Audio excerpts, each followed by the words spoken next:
Opa, fala Pádua, tudo bem?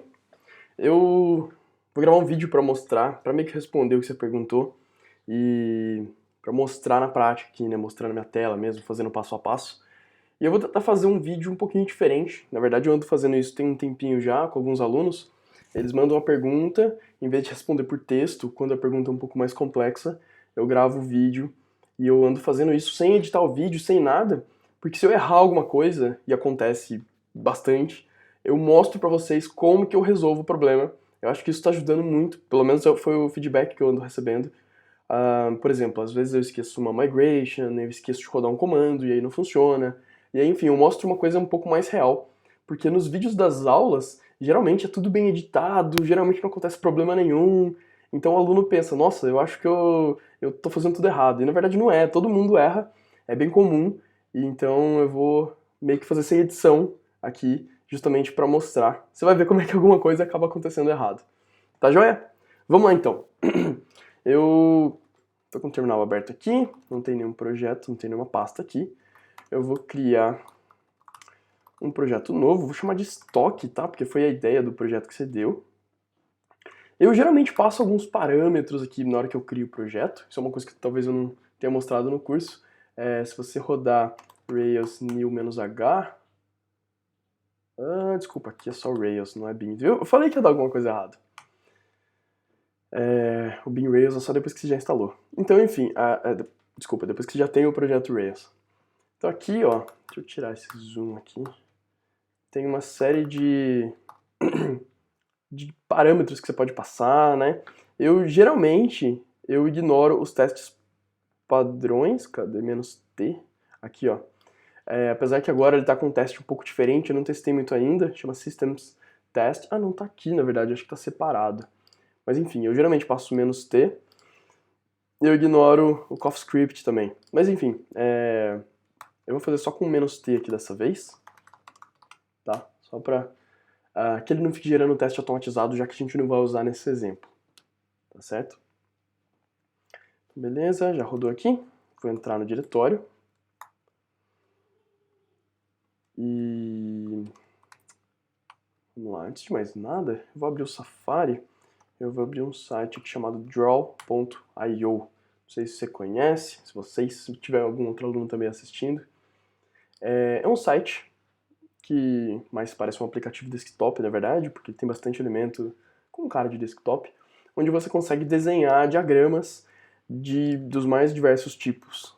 Quem é do meio acadêmico, quem já fez faculdade, vai se identificar bastante aí. Mas, na verdade, o diagrama que eu vou fazer aqui é bem simplesinho, é só para demonstrar um resumão assim do que a gente vai usar nesse projeto. Então, vamos lá, eu vou criar uma tabela product. Deixa eu ver, eu não quero, nossa, não vou usar esse cara aqui não, vou usar esse mais simples aqui. Então vamos lá, vou ter uma tabela products, tá? Na verdade no Rails é tudo com minúsculos, então eu vou manter o padrão aqui. Tá? Ele vai ter um ID, todo tabela por padrão tem um ID. Eu vou ter um nome, eu vou ter uma description. Eu estou olhando uma colinha aqui na outra tela, no outro monitor, porque para lembrar o que você tinha me passado das coisas que você precisava. Tá? Então vamos lá, é um nome, uma descrição. Acho que o nome você não tinha nem passado, você tinha passado só a descrição. Mas eu vou colocar o nome aqui só porque é mais comum. E o preço, tá? Aqui um adendo, eu não vou fazer isso nesse vídeo, mas de certa forma comum a gente não salvar o preço como float. Float é o tipo de valor de ponto flutuante, então seria, por exemplo, 20,50, né? R$ 20,50. O que é mais comum a gente fazer é salvar dessa forma aqui, price underline cents. E os cents, em vez de ser, por exemplo, 20,50, a gente salvaria como 2050, tá? Seria como se fosse o preço alguma coisa custa 2.050 centavos. Não é comum a gente falar desse jeito, mas é comum a gente guardar no sistema. E isso tem um motivo. No JavaScript, posso até fazer uma demonstração aqui, deixa eu abrir o console de JavaScript. Esse aplicativo não deixa. Deixa eu abrir uma outra janela então. Opa, abriu. Se você fizer algumas coisas, por exemplo, acho que era 0.1 mais 0.2, deveria ser igual a 0.3, né? E ele fala que não é. E aí você vai entender por quê na hora que você digitar 0.1 mais 0.2. Deixa eu dar um zoom aqui. Tá? A precisão do JavaScript, não só o JavaScript, mas qualquer outra linguagem, a precisão dos números flutuantes não é muito grande. Então, enfim, dá uns erros bizarros assim. Tem como resolver, tá? No Ruby, por exemplo, a gente usa uma classe chamada BigInt, e, enfim, tem uma série de formas de resolver, mas para evitar problemas desse tipo, o que a gente faz é salvar tudo como sents. Tá? Então, eu não vou fazer isso aqui, tá? Só para facilitar as coisas, porque foge um pouco do escopo desse vídeo. Pelo que eu planejei falar aqui, já tem bastante coisa para falar, então eu não quero enrolar mais ainda. Então vamos direto ao que interessa. Vou deixar como price e vou salvar ele como float do banco de dados. Eu poderia inclusive colocar aqui na frente, o nome vai ser uma string, description vai ser um text, que nada mais é do que uma string longa, aqui vai ser um float. Aí eu vou duplicar essa tabela. O segundo chama clients, né? Clients. Vai ter um nome igualzinho. Em vez de description, deixa eu olhar na colinha aqui. Não tem nada, na verdade, só o nome. Opa. Só o nome, é o cliente. E aí, eu acho que essa é a parte que você não estava conseguindo entender como é que funciona. E é bem comum isso. Não entender como é que a gente faz para relacionar. Inclusive, mesmo vendo agora, talvez você possa ter um pouco de dificuldade, mas fique tranquilo que é fazendo mesmo que a gente entende essa lógica de relacionamento, das tabelas do banco de dados, os relacionamentos no Rails. Mas vai fazendo bastante aí que uma hora cai a ficha e você fala, agora saquei, agora ninguém mais me segura, tá? Então o que eu vou fazer aqui vou colocar no meio, é criar uma outra tabela chamada orders, tá? Essa orders a gente costuma chamar de link table, que ela basicamente é uma tabela que vai linkar essas outras duas tabelas, então products e clientes, tá? Então, vamos lá, ela vai ter um ID normal, ela também vai ter um client ID, esse client ID ele vai estar relacionado a esse ID aqui, tá? Assim como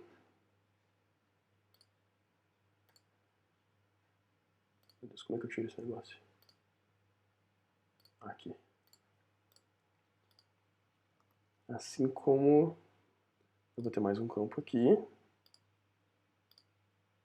Às vezes a gente clica nesse negócio e não vai. Tá clicado desse lado. Foi. A gente vai ter um Product ID, tá? Enquanto esse aqui relaciona... Opa, mas ele foi errado aqui. Enquanto esse relacionamento se liga no Clients, esse outro aqui se liga no Product.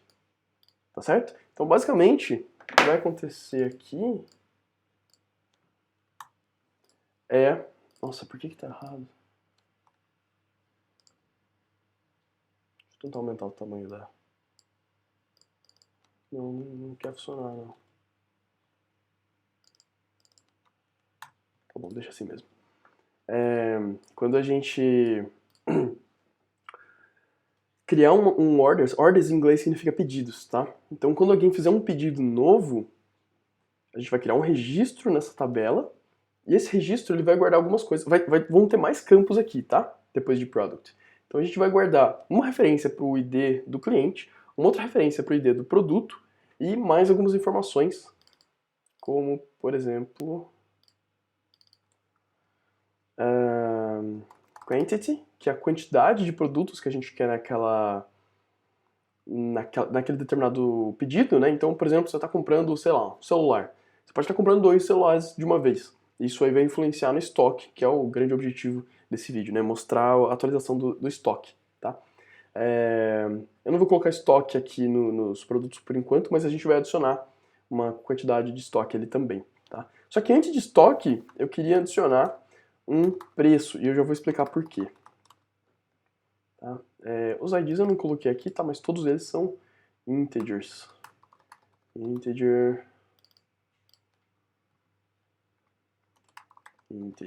E mesma coisa nos relacionamentos, tá? São todos integer.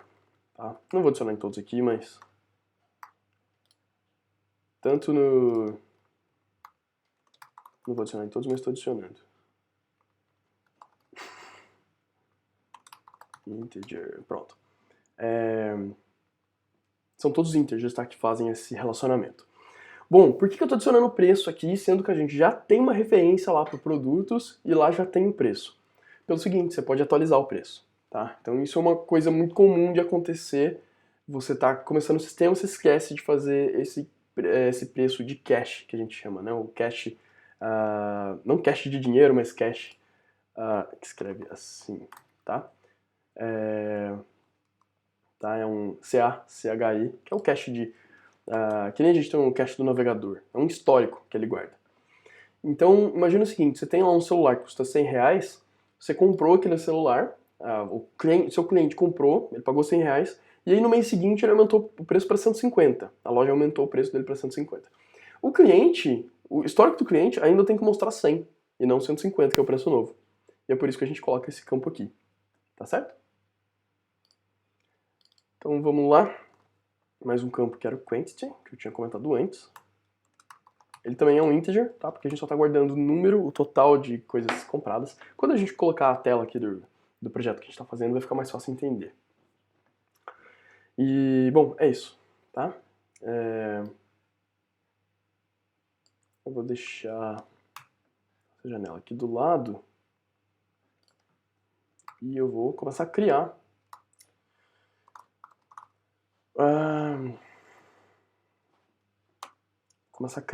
as nossas tabelas, models, as páginas e tudo mais. Então, em vez de gerar um por um, eu vou usar o scaffold. Então, a primeira coisa aqui, melhor eu vou colocar embaixo. Mais fácil de visualizar os dois, tá? Então, product tem name, name é string, então, opa, apertei enter sem querer. Ele é uma string, então a gente não precisa digitar, a gente pode deixar assim. Se quiser digitar não faz diferença, não tem problema.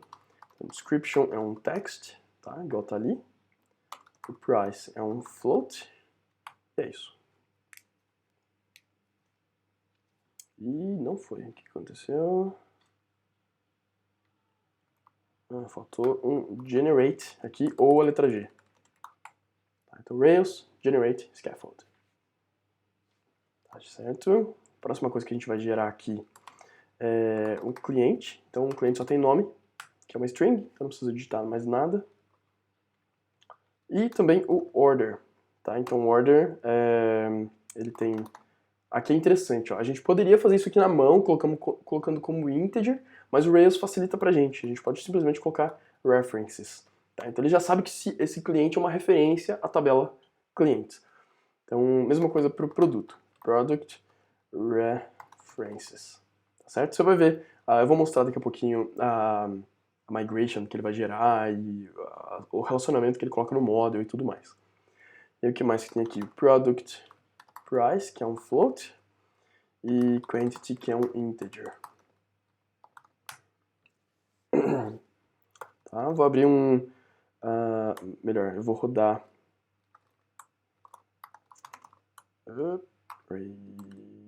Rails db migrate, vou rodar as migrations.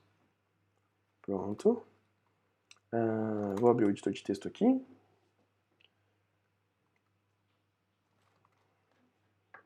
Então, a gente está usando o SQLite. Eu deveria ter começado com Postgres, mas tudo bem, não vai fazer diferença nesse caso aqui, tá bom? Mas eu fortemente recomendo que você use o Postgres, mesmo em desenvolvimento, mesmo assim, não colocando nada, nenhuma aplicação no ar. Use o Postgres, que evita algumas surpresas no futuro. Tá? Daria para mudar nesse momento? Daria. A gente poderia abrir o Gemfile, trocar a Gem SQLite pela PG, pedir PG, que é do Postgres, e mudar as configurações lá no config database YAML. Tá? Para abrir essa telinha aqui, ó, eu não sei se você está acostumado com Atom e com outros editores, basta que você aperte Ctrl P ou Command P no Mac. E aí a gente poderia mudar aqui para Postgres, e basicamente isso seria suficiente, mas agora já comecei desse jeito, eu vou continuar com SQLite mesmo. Nesse caso não vai fazer diferença, mas à medida que a aplicação cresce, faria diferença sim. Então, aqui a gente tem o esquema, né? Deixa Gerou então aqui a tabela de clientes pra gente, tá? E aqui tem uma coisa interessante, o products não tem nada demais. Agora no orders tem uma coisa interessante. Ele já gerou um índice, ou um index em inglês, aqui pra gente, para essas duas colunas, tá? Índice é um recurso de banco de dados para quando você precisa melhorar a performance. Não cabe no escopo desse vídeo, mas ele já gera automaticamente porque ele sabe que é uma referência, porque a gente digitou lá no terminal que era uma referência, né? Na hora de gerar o scaffold, tá? E aqui ele gerou como integer o client e o product. Repara que ele já colocou o underline ID para os dois. E, enfim, tudo certo aqui no scaffold. Uma coisa que ele já gerou aqui pra gente também, aqui no model order, ele já colocou o belongs to automaticamente pra gente, tá?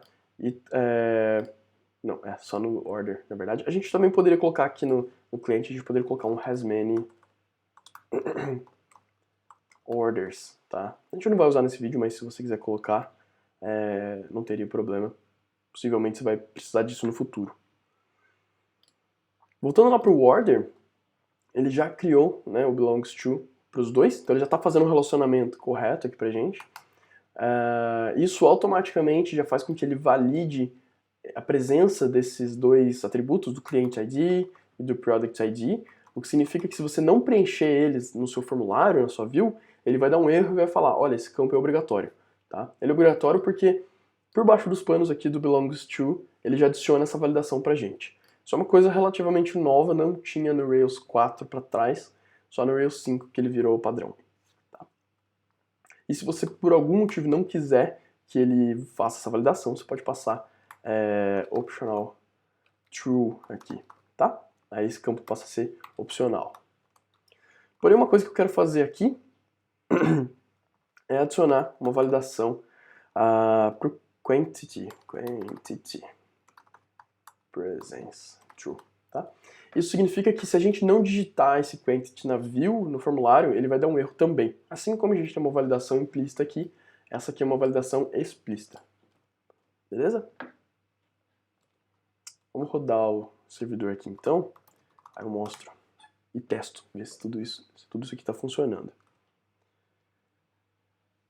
Eu vou abrir uma outra aba aqui, localhost 3000. Então a página inicial aqui não está mostrando nada. Eu já vou aproveitar para abrir o arquivo de rotas. Ele já adicionou essas rotas aqui pra gente. Vou apagar esse comentário.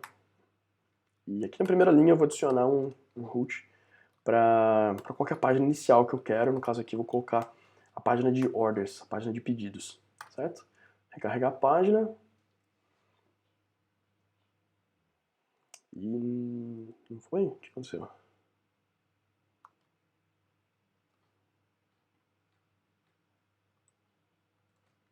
Faltou um S, provavelmente. Orders. Desculpa. Legal, então a página inicial já é o orders. Se eu clicar em nova order e clicar em criar, você vai ver que ele já está validando as três coisas que eu comentei anteriormente, né? O cliente, o produto e a quantidade. Tá? Então, deixa eu fazer uma coisa aqui. Vou fechar o arquivo de rotas, vou fechar o meu model. Na verdade, eu vou fechar todos os arquivos. Eu vou abrir o meu application layout. Não, layout application, tá? Fica lá dentro de views, layouts, application. E aqui eu vou copiar uma colinha que eu já tinha feito aqui antes, tá? Na verdade é só para não perder tempo, porque esse vídeo já vai ficar muito grande, já tá com 20 minutos. Esse nav é um elemento do HTML, do HTML5 mais especificamente, mas ele não faz nada de especial, poderia ser uma div, tá? Porque a gente não vai estilizar, a gente não vai fazer nada. Na verdade a gente até pode estilizar bem rapidinho assim, tá? Então aqui a gente tem três links para essas páginas de produtos, clientes e orders. Se você não souber quais são essas rotas, né, você pode vir aqui, digitar Rails. Lembrando que o Rails, na maioria das vezes, ele funciona direto, tá? Eu costumo digitar bin/Rails, porque no Windows, de vez em quando, dá problema se você não digita. Então, Rails Routes, ele vai mostrar todas as rotas. Deixa eu deixar essa tela grande. Então, a gente tem aqui...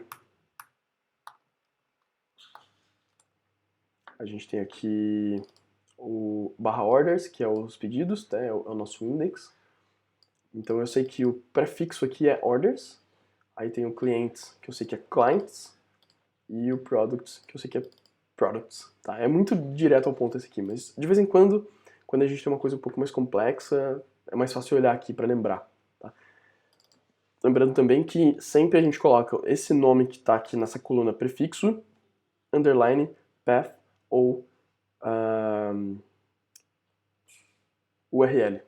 Deu branco. Tá, então, deixa eu dar um zoom aqui de novo e jogar para baixo. Então, aqui é path, ou então URL. A diferença entre eles é que o URL coloca a URL completa, http, tal, enquanto que o path só coloca... Deixa eu recarregar a página, eu mostro aqui. Não, deixa eu voltar para o root. Ih, eu parei o servidor. Rails S. Então, aqui, ó. Safari não mostra? Eu não estou usando o meu navegador padrão. Ah, show status bar. Agora mostra. Eu costumo usar o Chrome, mas nas aulas eu uso o Safari. Então, enfim, aqui embaixo, ó, onde eu tô com o mouse agora, quando eu passo o link, o cursor em cima do link, ele está mostrando orders.new, e lá em cima é justamente os que a gente acabou de criar, né? Produtos, clientes e pedidos. Tá? Se a gente olhar no código fonte, você vai ver que ele está colocando só /orders, tá? É por isso que a gente usou o underline path. Se a gente tivesse colocado o URL, posso até mostrar rapidinho aqui, colocar o URL, ele vai colocar a rota inteira, certo? Mas o path resolve aqui pra gente. Então, deixa eu voltar lá, deixa eu tirar aqui. Se a gente quisesse deixar um pouquinho mais bonitinho, vou deixar aqui na minha cola também.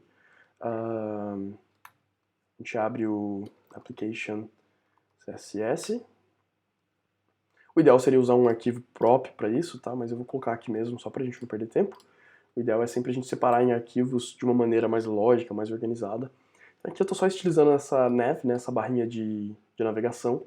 Tô colocando um fundo aqui meio cinza, que é essa cor White Smoke, que ele é entre cinza e branco, ele é quase branco, né, ele é bem escondido. Uma margem top entre esse elemento e o de baixo, para não ficar muito grudado, então seria aqui dessa parte até essa palavra orders. O padding, que é para dar esse espaço entre o elemento e os itens que a gente colocou. O tamanho da fonte, deixa um pouquinho maior e alinhado no centro. Tá? Então, vou fechar esses dois arquivos. E pronto, agora a gente consegue navegar simplesmente clicando aqui. Vamos então cadastrar algumas coisas aqui. Vou cadastrar um item chamado celular.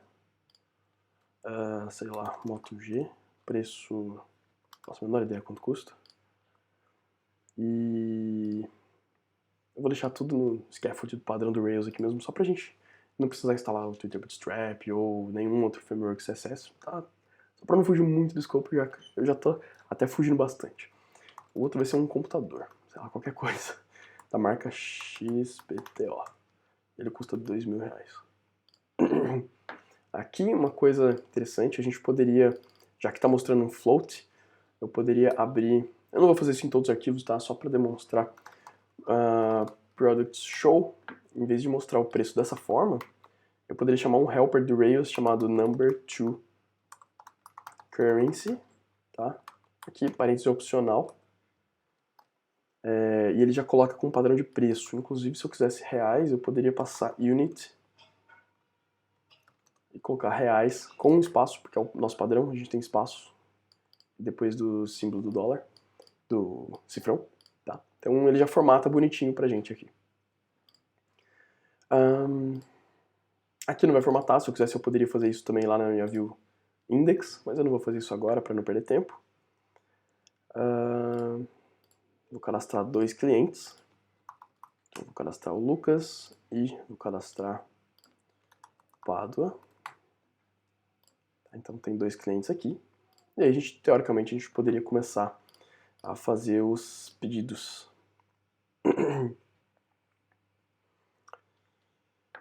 Tá.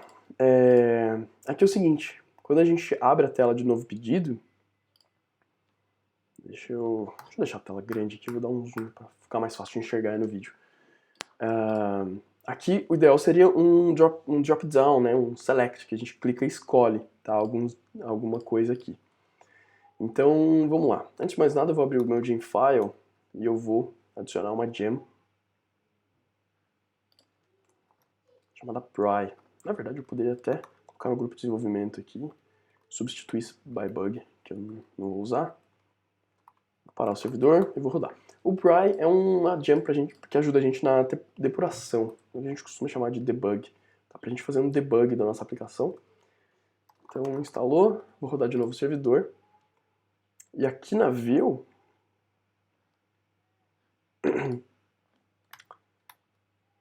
opa, nossa, apertei o atalho errado aqui. Orders form, tá? Então aqui na nossa view, em vez de ter um text field, eu vou substituir por um select, tá? E esse select, ele recebe um array de arrays. Isso aqui é um padrão do Rails, tá? O select é pra gente construir aquele menuzinho que vai. Então, vamos supor que eu queira colocar produto A, a descrição dele, tá? E o produto A, o ID dele, o ID dele. E aí eu vou ter um outro array, por isso que é um array de arrays, que vai ser a mesma coisa. Então, produto B, aqui tem a descrição dele. E também eu tenho produto B ID. O que vai acontecer aqui é o seguinte, ele vai mostrar já pra gente o select, tá? Se eu inspecionar esse elemento, né, ou seja, olhar o HTML que ele está gerando, deixa eu jogar isso aqui para o lado, mais fácil de visualizar. Ele está gerando, olha só, cadê? Dentro desse select, né, ele tem dois options, que é o padrão do HTML. Então ele tem aqui a descrição e ele também tem um ID. O que acontece aqui é o seguinte, quando a gente clicar em criar ordem, que é esse botão aqui, ele vai enviar esse dado aqui para o servidor, porque é isso que a gente quer guardar. A gente quer guardar o ID e não o nome do produto, porque o nome do produto a gente já tem. Tá? Então a gente quer só a referência, que é assim que a gente vai fazer lá na nossa link table. Lembra que a gente tem aqui, ó, a gente só está guardando o ID, tanto no client ID quanto no product ID. Então é isso que a gente vai fazer, a gente vai enviar só o ID. Tá? Só que a gente não vai, obviamente, digitar tudo isso aqui manualmente. Né? A gente vai pegar isso aqui do nosso banco de dados. Então aqui eu vou chamar uma variável chamada clients, tá? Que não está definida ainda. Eu vou lá no nosso orders controller, tá? E aí eu poderia fazer isso manualmente em cada um deles, mas é uma péssima ideia, na verdade. O que eu vou fazer é criar um outro método privado aqui chamado prepareForm. Então eu vou colocar ali tanto no new quanto no edit. A gente poderia inclusive colocar um before action, mas enfim, vou colocar aqui mesmo, tá? E na verdade eu quero isso aqui também, eu quero que esse prepareForm também seja chamado quando a gente tente criar um novo pedido. Depois eu vou mostrar isso aqui com calma. Mas quando a gente criar um pedido e ele der errado, ou quando a gente tentar atualizar um pedido e ele der errado. Tá? Isso aqui é meio padrão do Rails. Toda vez que a gente quer preparar o nosso formulário de alguma forma, a gente chama isso aqui na nossa action new, chama isso aqui na action edit, chama isso na action create. Quando ela falha, ou seja, ele tentou salvar, não deu certo, chama isso aqui porque ele tem que preparar o formulário de novo. Né? Se ele não salvou, ele vai mostrar o formulário com um erro de novo. E a mesma coisa no update. Se ele não conseguiu atualizar, ele tem que mostrar o formulário de novo para o usuário. Tá? E esse prepareForm, eu vou definir ele aqui no final, ele basicamente vai definir aquela variável clients que eu estava comentando antes. Tá? Então, o que a gente vai fazer aqui chama clients.all mais alguma coisa aqui na frente. E para a gente saber o que vai ali na frente, eu vou chamar esse método binding.pry, que vem daquela gem que eu mostrei, que eu instalei agora há pouco. E, não era para ter parado o servidor. Vou rodar de novo. Quando eu coloco esse binding.pry, significa o seguinte, que eu vou recarregar a página, tá? E o servidor vai parar naquele momento ali, através do meu terminal. Então, a partir desse momento, eu consigo chamar qualquer coisa que eu conseguiria usar nesse ponto, nesse trecho do código, tá? Então, um exemplo, se eu chamasse aqui client.wall, ele vai me mostrar os dois usuários que eu tenho guardados aqui. Perdão. Então, lembra que na nossa view a gente precisava... Deixa eu até voltar aqui. A gente precisava de um array de arrays, né, com a descrição e o ID. O que eu vou fazer aqui, ó, vou deixar a tela grande, é rodar um map, tá? Passando como parâmetro os clientes que vão retornar do banco de dados, tá? Então, se eu fizesse aqui, por exemplo, se eu colocasse só client.name, por exemplo, ele vai retornar uma lista com os nomes. Só que eu quero um array de array, então eu já coloco um array aqui, ele vai retornar um array só com os nomes, só que eu preciso de outro elemento, que é o ID. Então, client.id. E agora sim está naquele padrão que a gente queria, um array de array com a descrição e o ID. Tá? Então é meio que não, é exatamente isso aqui, ó, tá? É a descrição, o ID, descrição, ID, descrição, ID, descrição, ID. Tá certo? Eu vou copiar esse código aqui. Vou voltar no editor. Vou deixar client aqui, né? Senão não funciona. E vou colocar aqui na nossa variável, tá? Então ficou aqui, ó, clients é igual a tudo isso aqui, tá? Posso apagar esse binding.pry. Eu tenho que voltar no terminal e ou digitar exit ou Ctrl D para ele sair dessa parte, tá? Da primeira vez não vai funcionar mesmo, a gente precisa recarregar a página.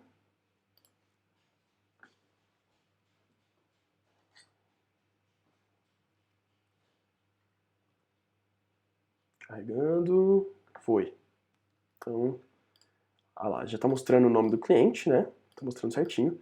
Se eu rodar um inspect element aqui só para a gente garantir, ó, o nosso option ele realmente está enviando o valor 1 e o valor 2 aqui, que são os IDs, certo?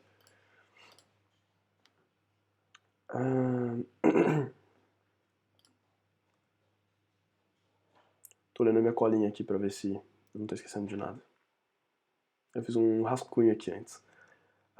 E eu não consigo entender o que eu escrevi aqui nessa parte, mas tudo bem. Vamos... Ah, tá, entendi. Não, eu já fiz essa parte. Beleza. Tá, vamos fazer a mesma coisa então para produtos, né? A gente vai ter produtos aqui. Vou até copiar e colar essa linha para ficar mais fácil. Então, products. Aqui é product.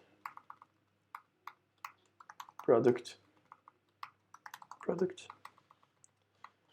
Idêntico. Só muda o nome de cliente para produto, tá? Então aqui, ó, vai ser select product ID product. Vai recarregar a página e não funcionou. Faltou um C ali. Legal. Então a gente tem lá um celular e um computador, tá? Esse product price, como eu falei, ele é só um cache, ele é só um histórico do preço que era. Então a gente não quer que ele apareça aqui na view. Então a próxima coisa que a gente vai fazer é isso. Ah, só mostrar uma coisa. Você reparou que quando a gente clica em novo pedido, ou recarrega a página, ele já está selecionando o primeiro item por padrão. Dá pra gente fazer uma coisa diferente aqui, que é isso aqui, ó, include blank, true.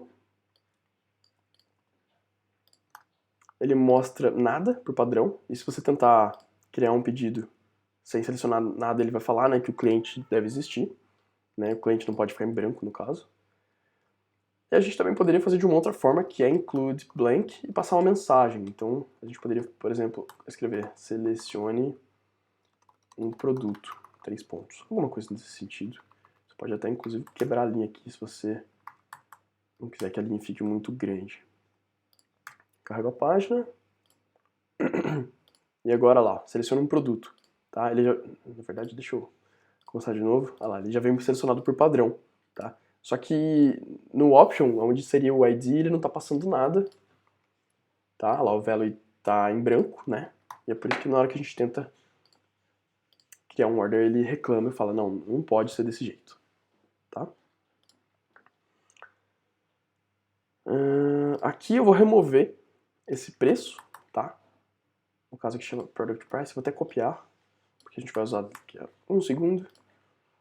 Você vai recarregar essa página. ele não aparece mais ali. Só que a gente precisa salvar isso em algum lugar, tá? E esse lugar é no controller. Então quando a gente estiver criando, mais precisamente aqui, né, na Action Create, a gente precisa salvar esse Product Price, tá? Para mostrar como é que isso aqui funciona, eu vou colocar um outro binding.pry aqui e vou tentar criar um pedido, tá?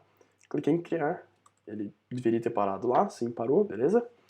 Aqui a gente tem os parâmetros, né? Deixa eu limpar minha tela. Tem os parâmetros, então a gente tem o Product ID, que é justamente o que eu quero agora, porque eu quero o seguinte, eu quero colocar uma nova quantidade, tá? Que vai ser, na verdade assim, eu vou colocar... primeira coisa, eu vou salvar o produto numa variável, então product, a variável, né, aqui no caso, e aqui o model, .find, e aí eu preciso desse ID, então eu vou usar order params, product ID, tá? Então ele vai encontrar esse produto, olha lá, encontrou, tá até falando o nome, a descrição e tudo mais. Vou colocar isso aqui lá no controller. Antes de mais nada, tá? Vou colocar na primeira linha. E aí aqui... Peraí, deixa eu ver se eu tô fazendo certo. Legal, eu não coloquei isso aqui no rascunho, tudo bem. Não tem problema não. Vamos lá, eu preciso saber o preço desse produto, né? Então, deixa eu voltar aqui no terminal, eu posso simplesmente fazer product.price, tá? Porque a gente já tinha recuperado, né? Então a gente sabe que o preço atual desse produto, eu posso até colocar a current price, tá? É product.price. Ou ainda, se eu quisesse, eu poderia passar tudo isso aqui de uma vez. Aí vai mais de você, depende muito do tamanho que estiver ficando seu método, se você quer simplificar ou não, tá? Então current price, ou current product price, você que sabe, ele encontra o produto e chama o price. Acho que ficou muito grande, eu vou extrair isso aqui para uma variável aqui em cima mesmo. Product, tá? Então aqui, ó, eu preciso fazer um merge, tá? Deixa eu explicar como é que o merge funciona. Imagina que você tem um hash, então ele tem um valor A e um valor B, tá? E a gente quer adicionar mais alguma informação ali. Então eu poderia passar um merge C3, por exemplo, e aí ele fica um hash com os 3 elementos. Então no caso aqui, o nosso order params, ele já tem uma série de coisas, né? É um hash com uma série de coisas, e a gente quer adicionar uma coisa a mais, que é justamente o product price.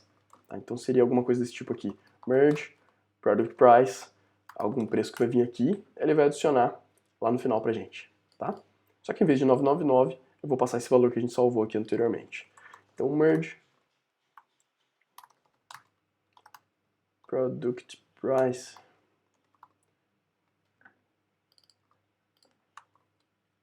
opa, mais isso aqui, fecha parênteses para fechar os dois. Certo? Vou tirar esses dois. Então beleza, agora ele tá... Poderia quebrar isso aqui em mais uma linha, do jeito que você quiser aí. Acho que assim fica melhor.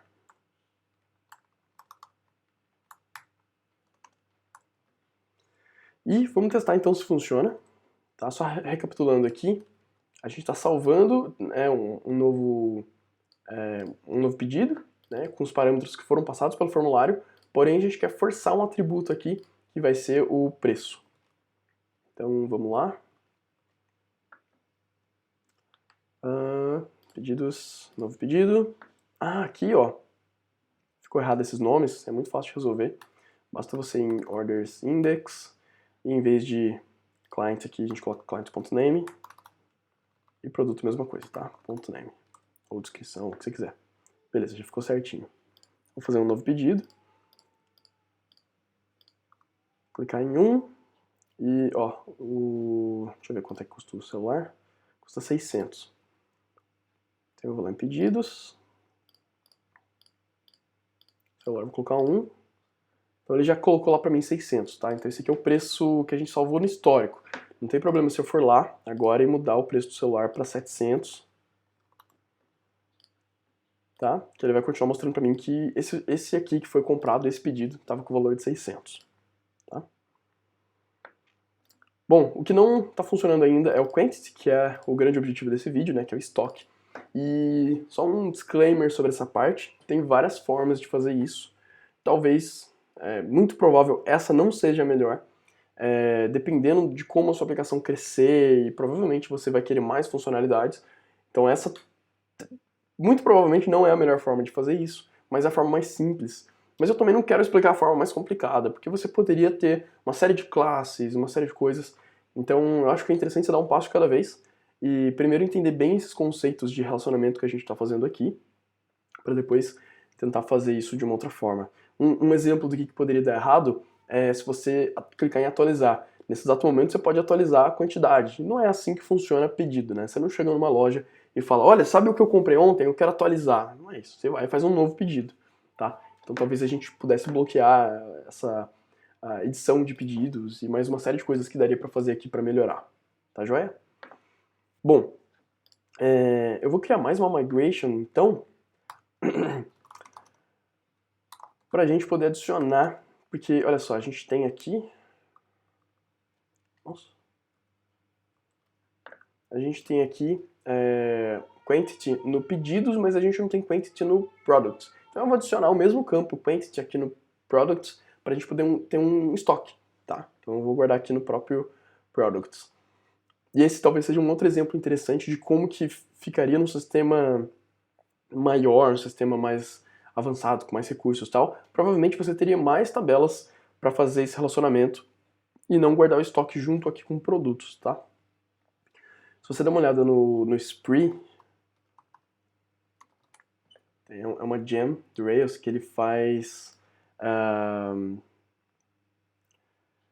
toda a parte de e-commerce, né? Então, é esse aqui mesmo. É bem famoso, inclusive. Enfim, ele tem meio que uma loja pronta já para você, tá? E ele tem, não sei, na verdade não é exatamente uma aplicação Rails, é mais uma gem mesmo. Mas ele, enfim, ele tem uma série de relacionamento entre as tabelas, é bem mais complexo. Então, por exemplo, você tem uma tabela de produtos onde você coloca camisetas. E aí você tem as variações das camisetas. Então, você tem uma camiseta amarela, uma branca. Aí você tem um segundo tipo de variação que é tamanho, entendeu? Então começa a ficar bem mais complexo dependendo do que você precisa do seu projeto, da sua aplicação. Mas, voltando para o nosso exemplo, vamos fazer do jeito mais simples aqui. Então eu vou adicionar uma migration chamada add quantity column to products, tá?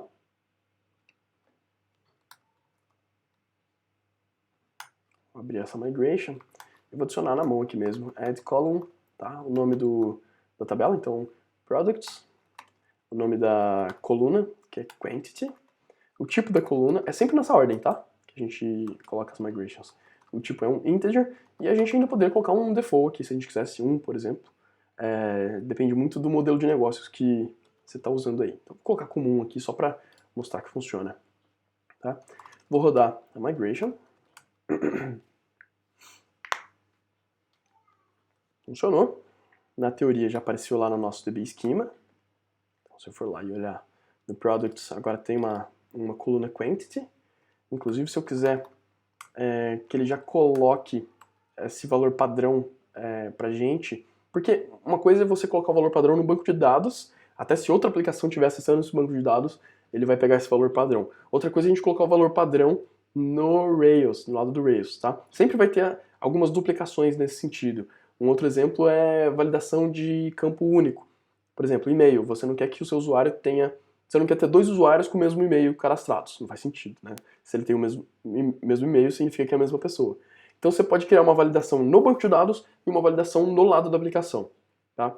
Não só com Rails, mas qualquer linguagem você vai ter esse problema, tá? Você vai ter esse lance de duplicação de algumas validações. Então aqui eu vou, não é exatamente uma validação, é um atributo padrão.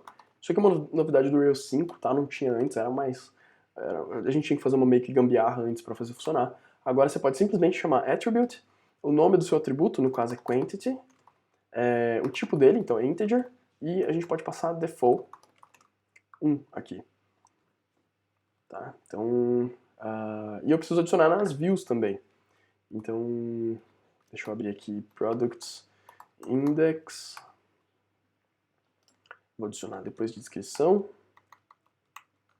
Quantity.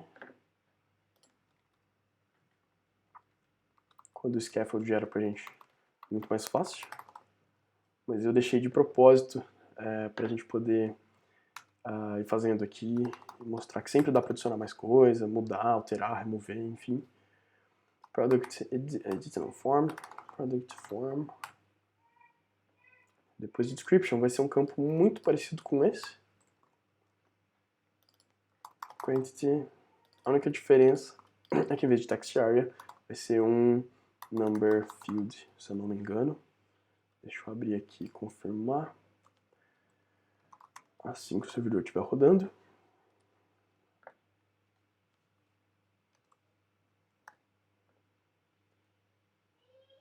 Então, está mostrando aqui quantity, tá? Na verdade, esse quantity aqui ele está pegando o padrão, mas ele não está salvo no banco de dados. Mas ele já está pegando o valor padrão, tá?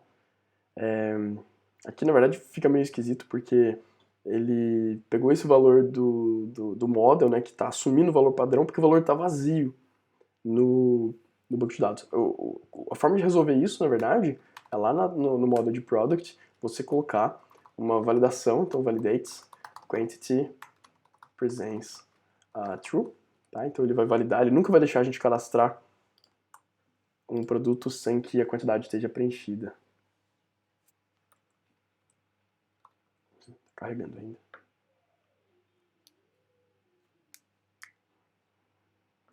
Criou. Product. Por que ele deixou eu criar? Não era pra ter deixado.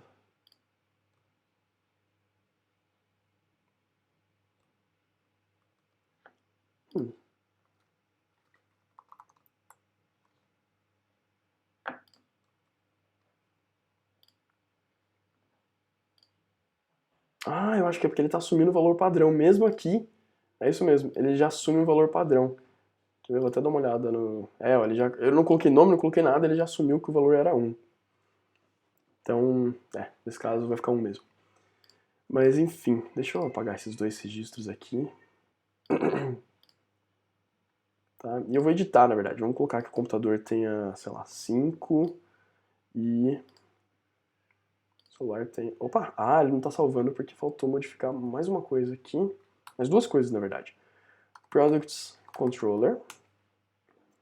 Então, lá no final a gente tem os parâmetros que a gente passa, né? Então, faltou colocar aqui Quantity. E na nossa view também, Product Show, faltou adicionar Quantity. Poderia chamar aqui de quantidade. Eu não tô nem colocando as coisas traduzidas, tá? Mas, enfim, aí eu deixo isso aí com você.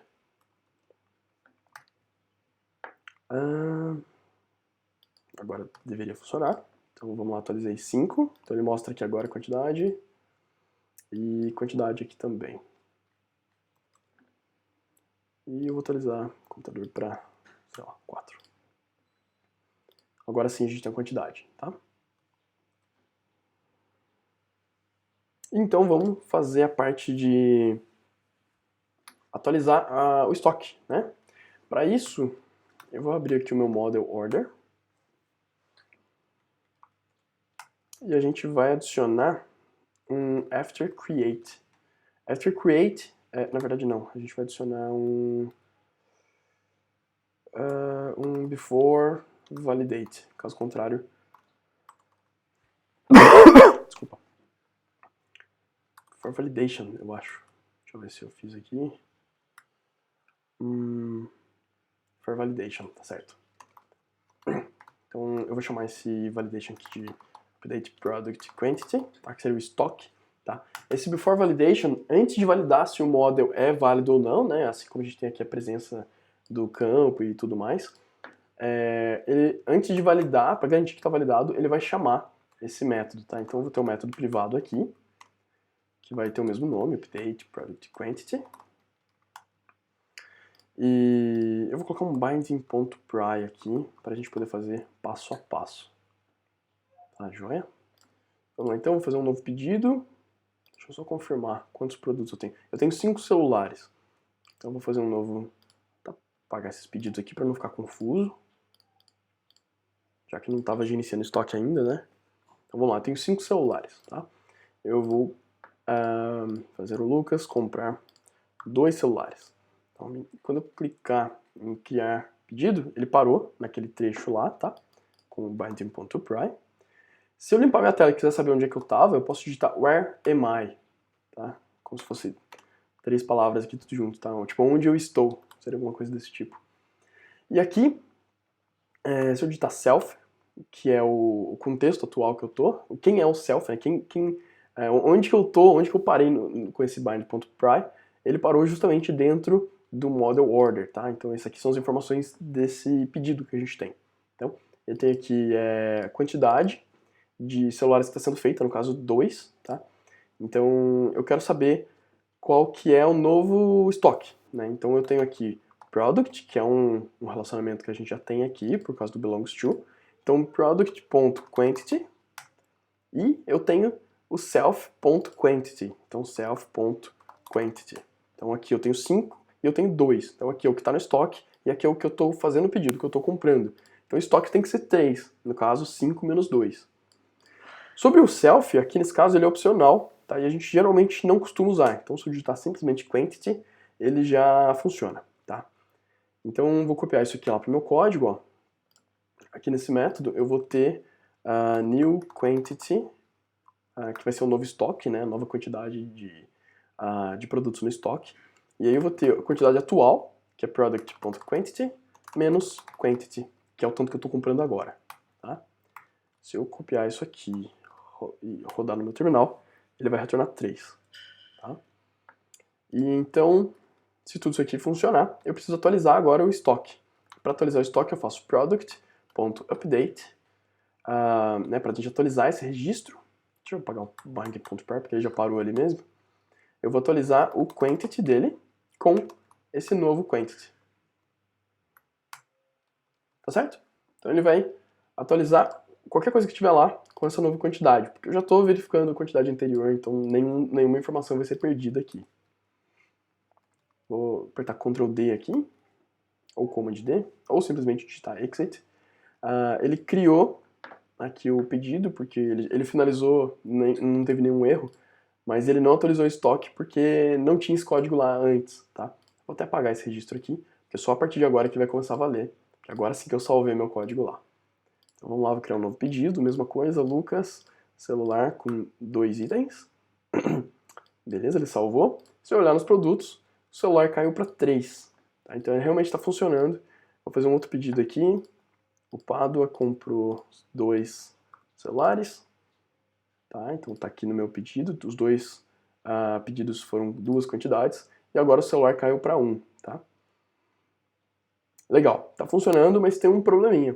Se eu continuar pedindo aqui, o valor vai ficar negativo, que não é ideal, né? Se eu colocar mais 2, o que acontece lá? O valor vai ficar menos 1, porque aqui ele está simplesmente fazendo matemática, o Rails e o banco de dados não estão nem aí se isso faz sentido ou não. Né? Na lógica, 1 menos 2 dá menos 1, então ele vai ficar negativo.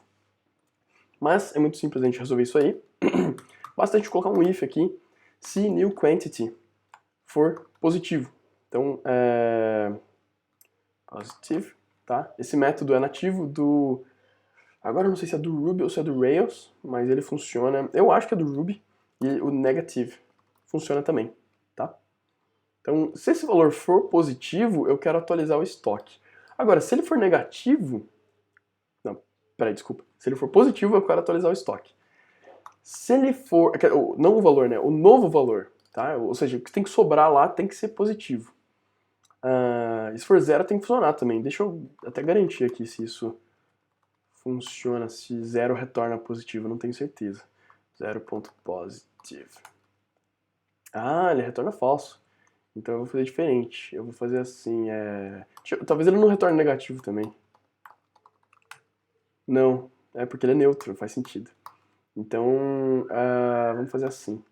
Em vez de fazer positivo, eu vou fazer se ele for maior ou igual a 0, tá? Se ele for maior ou igual a 0, beleza? Atualiza.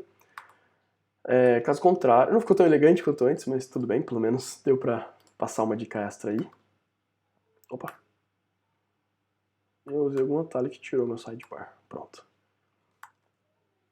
Se não for atualizado, eu quero adicionar um erro, tá? E a gente pode fazer isso aí com esse método errors.add.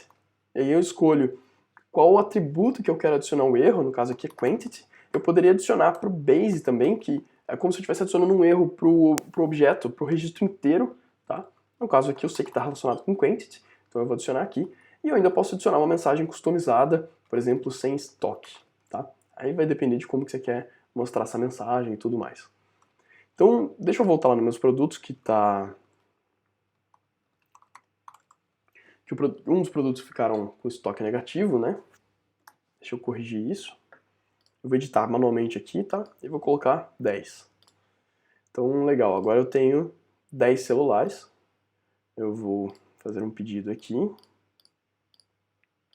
Fazer um pedido de 9. Tá, foi para 1, legal. Vou fazer mais um pedido aqui de 1 pra gente testar se funciona ficando 0, porque teoricamente se tem 1 eu posso comprar e vai ficar com estoque zerado, não tem problema. Legal, funcionou, ficou com estoque zerado. Se por acaso eu tentar fazer mais um pedido que seja com 1, ele vai retornar uma mensagem de erro que não era para ter aparecido assim. Message. Não era para ter aparecido com esse hash aqui, não. Deixa eu ver. Acho que eu preciso adicionar invalid aqui. Eu preciso passar alguma forma de explicar para o Rails o que está errado. É isso mesmo. Então agora ele está falando que está sem estoque. Então, legal, está funcionando. E deixa eu fazer um outro teste. O computador tem 4. Se eu fizer um pedido aqui com 4 computadores,